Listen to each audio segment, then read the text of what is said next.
Good evening. Tonight, a major shift is underway in the Indo-Pacific as the United States Congress prepares to boost its alliance with the Philippines. The 2026 National Defense Authorization Act is set to include $2.5 billion in security assistance for the Philippines over 5 years.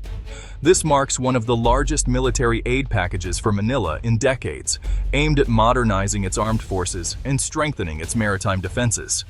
The Philippine Enhanced Resilience Act, or PERA, will be the legislative vehicle for this aid. This move comes amid rising tensions in the South China Sea, where the Philippines faces mounting security threats. The aid is not just about money. It's a strategic realignment, providing advanced hardware and training to build a credible deterrent.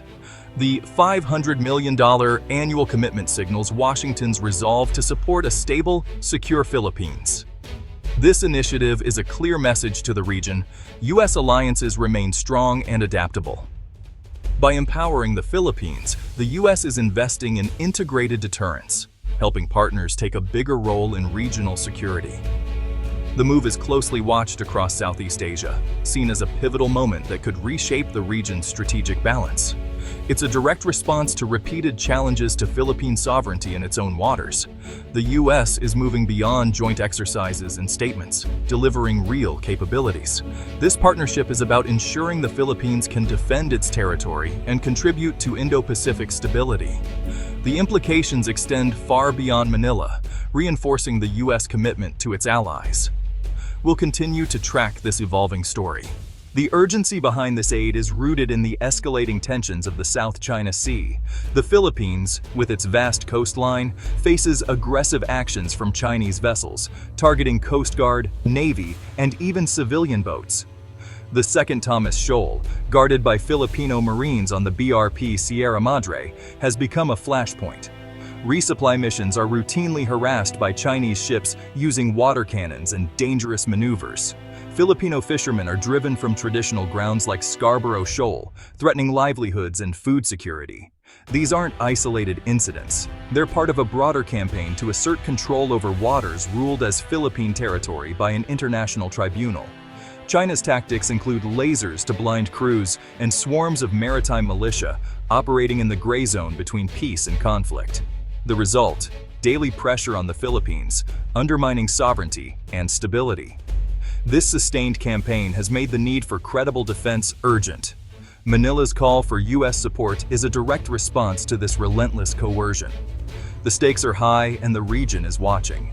In Washington, lawmakers have crafted the Philippine Enhanced Resilience Act, PERA, as the core of this new security partnership.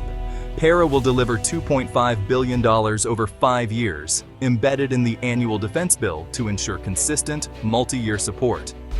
The goal: modernize the Philippine military for today's threats, not just counterterrorism, but conventional defense. This funding allows for long-term planning, acquisition of new systems, and comprehensive training.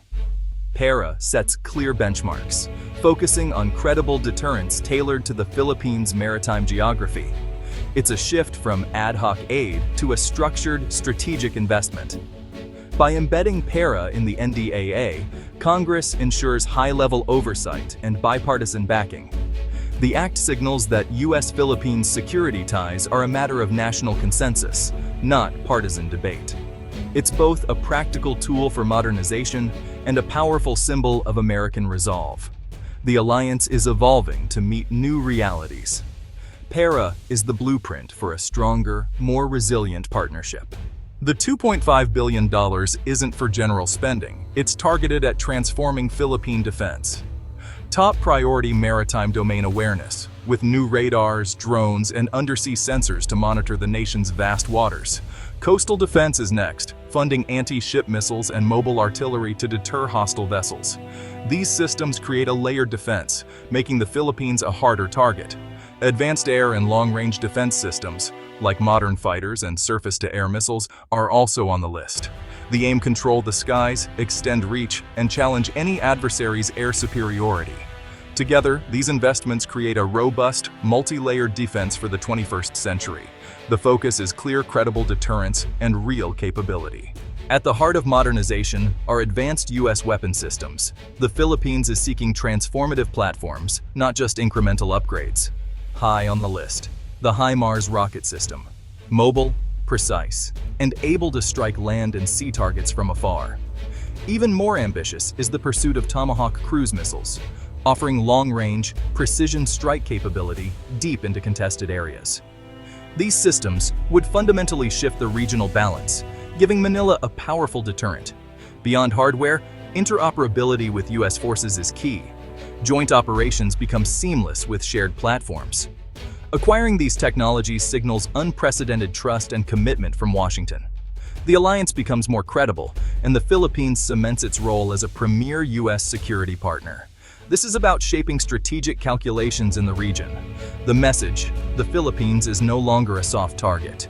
The $2.5 billion package enjoys rare bipartisan support in Congress. Lawmakers from both parties see reinforcing the alliance as vital to U.S. security interests. They cite China's actions in the South China Sea and the need to uphold international law and freedom of navigation. The Philippines' strategic location is seen as a linchpin for Indo-Pacific security. By empowering Manila, the U.S. invests in a stable, rules-based order. The 1951 Mutual Defense Treaty is repeatedly affirmed. This aid is a concrete demonstration of American resolve. Congress aims to leave no doubt U.S. commitments to allies are ironclad. The alliance's impact extends beyond the South China Sea. The Philippines' proximity to Taiwan makes it a critical partner in any regional contingency. Enhanced U.S. access to northern Philippine bases boosts logistics, surveillance, and potential operations. A stronger Philippine military helps secure the Luzon Strait and supports regional stability. The aid package is a direct investment in the security of the entire First Island chain. Recent U.S. statements clarify that attacks on Philippine assets anywhere in the South China Sea will trigger mutual defense commitments. Other Southeast Asian nations are watching, seeing a model for their own partnerships. The U.S.-Philippines alliance is now a central pillar of a rules-based regional order. This $2.5 billion initiative could reshape the Indo-Pacific's security landscape. The goal is deterrence, not provocation, raising the cost of aggression and creating space for diplomacy. Success depends on deep, sustained U.S.-Philippine cooperation, training, integration, and intelligence sharing. The alliance's strength will be measured by real capability, not just dollars. A stronger Philippines means a more stable region and better prospects for peaceful solutions.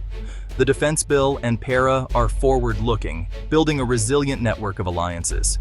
The foundation is set for a more balanced, secure Indo-Pacific future.